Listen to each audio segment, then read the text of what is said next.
reception. Can you recognise where we are? I'm in our reading garden and I'm going to read you a story from here today.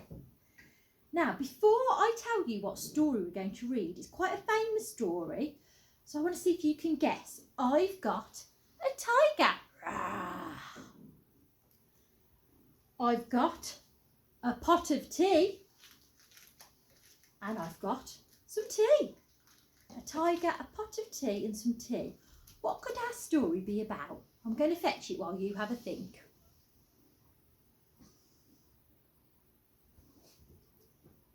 Our story today is The Tiger Who Came to Tea. Are we ready? The Tiger Who Came to Tea by Judith Kerr. What's the author? So Judith Kerr's the author, isn't it? She's the lady who has written this book.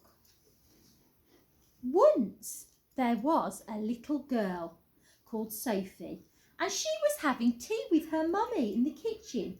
Suddenly, there was a ring at the door.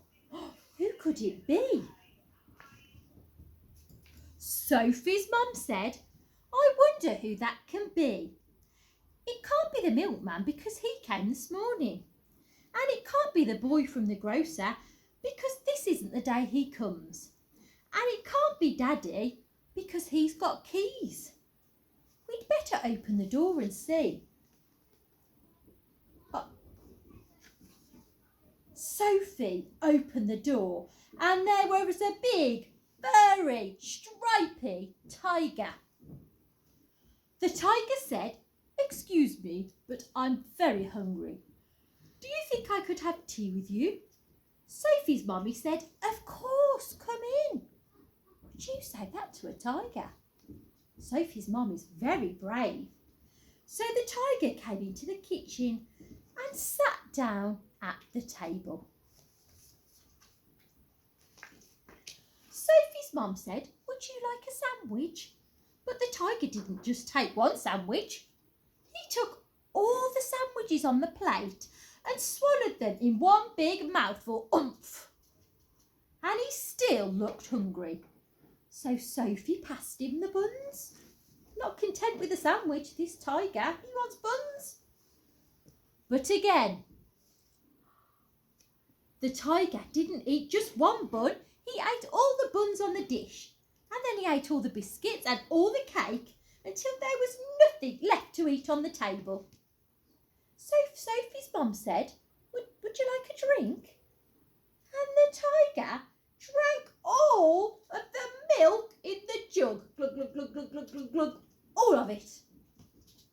And he drank, all of the tea in the teapot.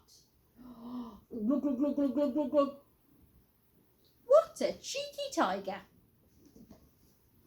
And then he looked round the kitchen to see what else he could find. He still wasn't full. I don't think there's anything left in this kitchen to eat. He ate all the supper that was cooking in the saucepan. And all of the food in the fridge. Dearie me. And all the packets and all of the tins in the cupboard. I wonder if he took them out of the packet or just had them in one. And he drank all the milk and all of the orange juice. And you never guess what? All of Daddy's beer. And not just that, all of the water in the tap. All of it. I didn't even know you could do that. Then he said, Thank you for my nice tea. I think I'd better go now. And he just went. After all that, he just went. Sophie's mum said, I don't know what to do. We've got nothing for Daddy's supper. The tiger has eaten all of it. And Sophie found she couldn't have her bath because he drank all of the water in the tap. No water left for Sophie to have a bath. Just then, Sophie's daddy came home. Do we think that Daddy will believe them? So Sophie Sophie and her mummy told him what had happened and how the tiger had eaten all the food and he'd drunk all the drink. And Sophie's daddy said, I know what we'll do. I've got a very good idea. We'll put on our coats and we'll go to the cafe. So look, they're walking to the cafe.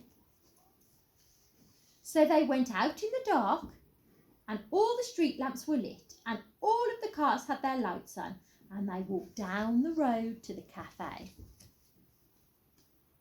And they had a lovely supper with sausage, chips and ice cream. Sounds delicious. In the morning, Sophie and her mummy went shopping and they bought lots of things to eat. And they also bought a very big tin of tiger food in case the tiger should ever come to visit again. But he never did. Thank you very much for listening. I hope you enjoyed The Tiger That Came to Tea, and you'll have another story tomorrow. Thank you.